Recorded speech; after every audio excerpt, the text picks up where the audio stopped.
Thank you for plugging into this Family Life News podcast, streaming issues-driven, family-focused news.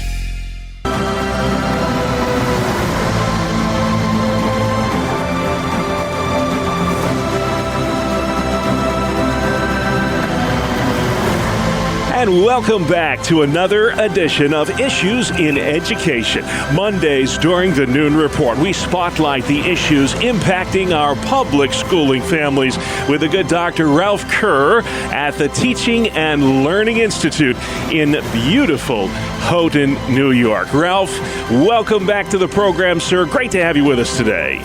Thank you, Bob, and it is great right here in Houghton, New York. Beautiful place of the country. If you ever get a chance to visit, highly recommend it. Well, there is so much to talk about today, Ralph. We'll try to get through as much as we can. The federal government enlisting over 6,000 schools nationwide, including many in our listening area, New York and Pennsylvania, to serve as vac sites for this new Pfizer shot. This is for 5 to 11-year-olds. Your thought on that, is that a proper use of a school facility in your opinion? No, it's really not. I mean, whatever happened to the education is reading and writing and arithmetic. Now we've become a food service provider. We're a healthcare facility. We do social work. We're a counseling center. And I can tell you from firsthand experience that people in schools are really getting tired of having to become like the one-stop shop for everything. Yeah. We just can't do it, and I think it's a tragedy that they've now got schools to become vac site. It just complicates everything. Yeah. Well, school violence is another huge topic. I know they've been dealing with this in Rochester, New York. They had a special meeting with the area superintendents. I mean, teachers are being assaulted. It's just crazy what's going on. One superintendent said the pandemic has brought out the worst in some. Do you think that's too simplistic of an answer? How do we curtail the violence that we're seeing in school nowadays? Well, it's not just in schools, Bob. When I listen even your broadcast on FLN, the violence that's going on in our communities, I think, is beyond what we have ever seen. And as I look at it, I think a lot of it just has to do with people are afraid. They're so uptight about what's going on around them and in our country.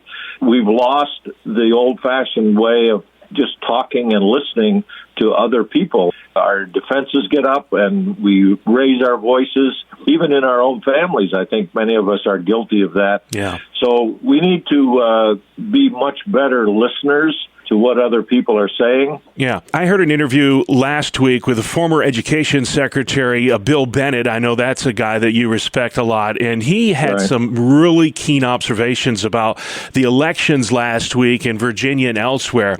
He said for decades, the issue of education has been the domain of Democrats. But he now thinks that issue is now in the court of Republicans should they choose to take that ball and run with it. Do you think there is an opportunity here for the Republicans to own the education issue in this country right now? Well, I wish I was as optimistic as Bill Bennett, who I do respect. I think you have to go back to the old follow the money. Mm-hmm. And historically, the teachers' unions have been big funders of the Democratic Party. However, having said that, the real place where Republicans need to go is their support of parents. Yeah. And I think that's what really occurred last week in the elections that happened. The Republican candidates were listening to the parents and committed to do that. Yeah, some have suggested maybe a new political movement. You had the Tea Party about a decade ago. Maybe it's time to form the Parents' Party in America. Right. We'll see. One final issue. This one broke last week. Scranton, Pennsylvania, one of the state's largest school districts, is on strike. Teachers are off the job over pay and health care issues.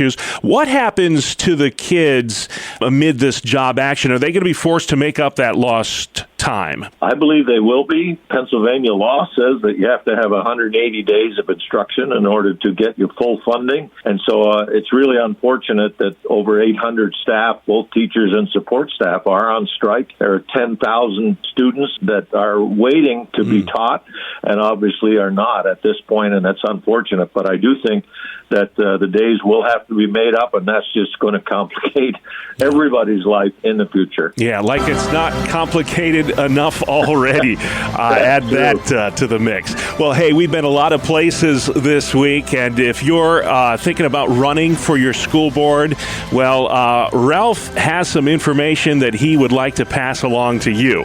So if you would, sir, where can folks check you out and find out more?